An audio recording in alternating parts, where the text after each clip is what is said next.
Everyone remembers Ray Allen as a sharpshooter, the man with the smoothest stroke in NBA history, the guy who held the three-point record for a decade. But here's what most people don't realize about his final chapter. Ray Allen wasn't just a great shooter, he was a kingmaker, the ultimate team chameleon who could adapt to any system, any role, any era. And he did it all while pioneering a style of basketball that wouldn't become the league's obsession for another decade. This is the hidden story of how one man learned to reinvent himself 4 different times, and how each transformation created a championship. It started in Milwaukee in 1996. Ray Allen was the 5th pick in the draft, immediately traded from Minnesota to the Bucks. Nobody expected much from the skinny kid from Connecticut. The NBA was still a big man's league. Centers dominated, point guards facilitated, and three-pointers were novelty shots. The entire league averaged just 12.7 three-point attempts per team per game in 1996. For context, today's NBA teams attempt nearly 3 times that number. Allen averaged just 1.3 three-point attempts per game his rookie season. For context, Steph Curry attempts more than that in a single quarter today. But Allen saw something the rest of the league didn't. He understood that basketball was about to change. Years later, Allen would describe his career like playing a video game. "I compare it to playing Kung Fu fighters," he said. "You went through levels, people throwing knives at you, low kicks and high kicks, and at the end of every floor you had to face some great Kung Fu master." Milwaukee was level 1. This was Allen's basketball boot camp. He learned how to be a professional, how to handle NBA physicality, how to develop his craft. But more than that, he learned something that would define his entire career. How to be uncomfortable. How to embrace change instead of fighting it. In his second season, Allen increased his three-point attempts to 3.4 per game, still modest by today's standards, but revolutionary for 1997. He was taking more threes per game than some entire teams, and he was making them at a 40% clip. By his third season, Allen was attempting 5.4 threes per game, making 2.0 per game at 37.3% accuracy.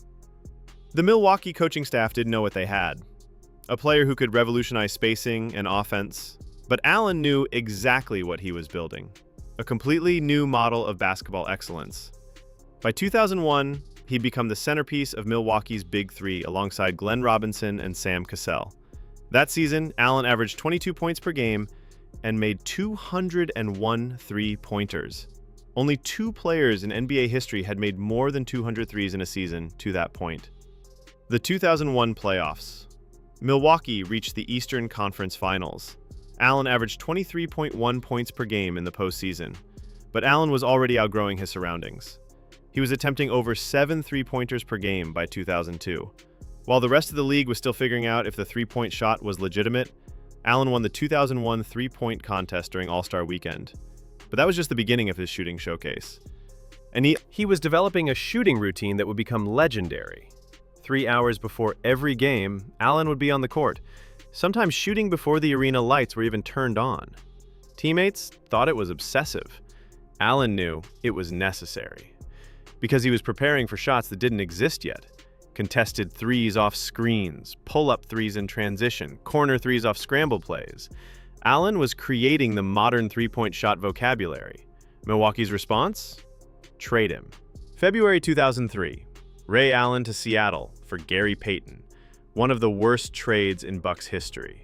Gary Payton played 28 games in Milwaukee, complained constantly, and left in free agency. Allen would become a superstar in Seattle. For Allen, it was level 2 of the video game. Seattle was different. For the first time, Allen wasn't just a piece of the puzzle, he was the puzzle.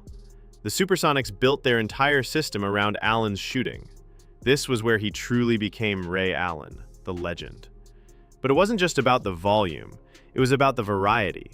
Allen developed an arsenal of three-point shots that no one had ever seen. Spot-up threes, pull-up threes off screens, contested threes in transition, threes off pin downs, threes off curl cuts, threes off elevator screens. He was creating three-point opportunities where none existed.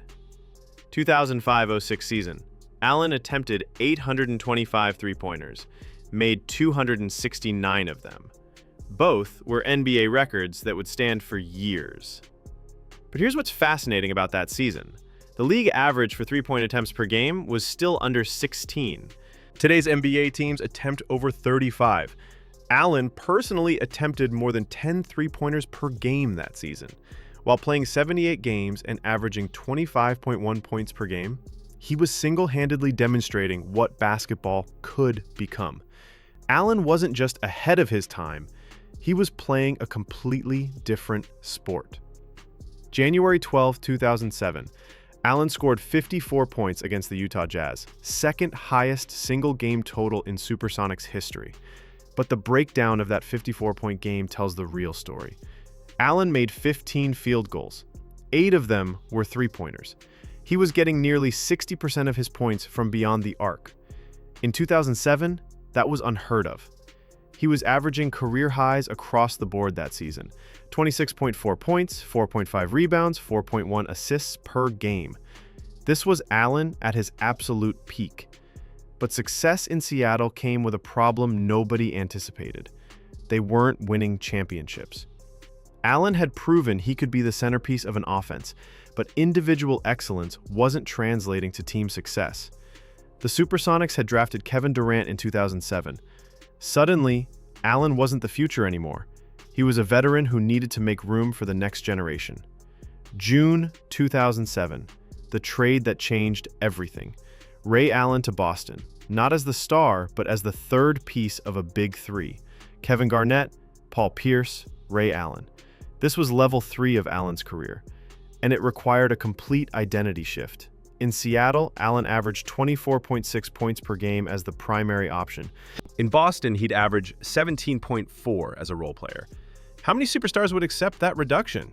Most would demand trades or throw tantrums. Allen embraced it because he understood something deeper about winning. In Seattle, Allen had learned that individual excellence wasn't enough. He could score 26 points per game and still miss the playoffs. Championships aren't won by individuals, they're won by systems. And Allen had spent 11 years learning every system in the league. But Boston required a different kind of sacrifice. Allen had to change his jersey number from 34 to 20. Paul Pierce already wore 34. For most players, that would be a minor detail. For Allen, it was symbolic. He was literally changing his identity for the team. The 2008 season was about integration. 3 superstars learning to play as one unit. Allen's role became hyper-specific. Be ready when the ball comes to you. Make the shots that matter. Trust your teammates to create the opportunities. It worked immediately. The Celtics started the 2007-08 season 29-3. They finished 66-16, the best record in the NBA. Allen averaged 17.4 points per game, his lowest since his rookie season. But he was more efficient than ever, shooting 39.8% from 3 on 5.7 attempts per game. This wasn't the volume shooting of Seattle. This was surgical precision. Allen was taking fewer shots but making them count more. The 2008 NBA Finals, Game 6 against the Lakers. Allen tied an NBA Finals record with 7 three-pointers, but more importantly, he set a new Finals record with 22 threes for the series. Every shot was perfectly timed, perfectly placed. The Celtics won 131-92, their largest Finals victory ever. Allen shot 15 for 32 from three-point range for the series, 46.9% accuracy on the biggest stage in basketball. The Celtics won their first championship since 1986. Allen had his first ring. 5 years in Boston taught Allen about championship pressure, about playing in prime time on the East Coast, about what it meant to be part of basketball royalty. But by 2012, the Big Three was aging. Pierce was 34, Garnett was 35, Allen was 36. The window was closing. The Celtics offered Allen a reduced role and reduced money. 2 years, $12 million.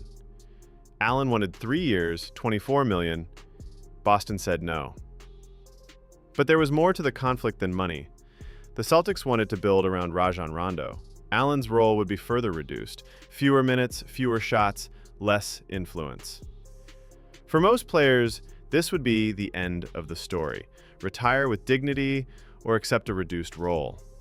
Allen chose a third option, reinvention. July 2012. Ray Allen signs with the Miami Heat. Not just any team, the team that had just eliminated Boston. LeBron James, Dwayne Wade, Chris Bosh, and now Ray Allen at 37 years old for just $3 million per year. This was level 4 of the video game, the final boss level. And it would require Allen's most dramatic transformation yet, from star to role player to championship veteran. But Allen had been preparing for this moment his entire career. Literally preparing. Back in Milwaukee, Allen had developed an unusual practice drill. He'd lay down in the middle of the key, spring to his feet, backpedal to the corner, take a pass, and shoot. You never know when you'll be in a situation where you have to find the three-point line without looking down, he told coaches. Most players thought it was excessive. Allen did it for 16 years. In Miami, Allen's role was completely different from Boston. He wasn't the third star anymore. He was the veteran role player who came off the bench. 10.9 points per game in his first Miami season, his lowest scoring average since his rookie year. But efficiency had become Allen's new obsession. 88.6% free throw shooting, 37.5% from three-point range. When Allen shot, it went in. Quality over quantity had become his trademark. April 25, 2013. First round of the playoffs against Milwaukee. Allen made his 322nd career three-pointer in the playoffs, breaking Reggie Miller's record for most playoff threes in NBA history. Fitting that it came against his first NBA team. But the record was just the setup for what came next.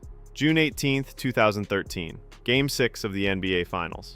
Heat down 3-2 to the San Antonio Spurs. Down 5 points with 28 seconds left. The championship rope was already being set up around the court. Spurs fans were celebrating in the stands. Miami looked dead. LeBron hit a three-pointer to cut it to 2. Kawhi Leonard missed one of 2 free throws. LeBron missed a three-pointer with 20 seconds left. Chris Bosh grabbed the offensive rebound. And there was Allen, backpedaling to the corner, exactly like he'd practiced thousands of times. Bosh flicked the pass. Allen caught it, squared up, and released. 5.2 seconds left on the clock. Game tied. Rebound Bosh! Back out to Allen, his three-pointer! Bang! The most important shot in NBA history. The Heat won in overtime. Then won Game 7 for the championship. Allen had his second ring. But more than that, he'd proven something unprecedented. That a player could reinvent himself not once, not twice, but 4 different times. And each transformation could lead to championship success. Think about what Allen accomplished. He was a scorer in Milwaukee, a superstar in Seattle, a role player in Boston, a clutch veteran in Miami. 4 completely different identities, 4 completely different teams, and somehow it all worked. But here's the part that makes Allen's story truly unique. He wasn't just adapting to different teams, he was adapting to different eras of basketball. In Milwaukee, he learned to shoot threes when nobody else was taking them. In Seattle, he perfected three-point shooting when it was still considered a specialty skill. In Boston, he used three-point shooting as part of a balanced championship attack. In Miami, he made the most important three-pointer in NBA history. Ray Allen didn't just witness the three-point revolution, he created it. When Allen retired in 2016, he held every major three-point record.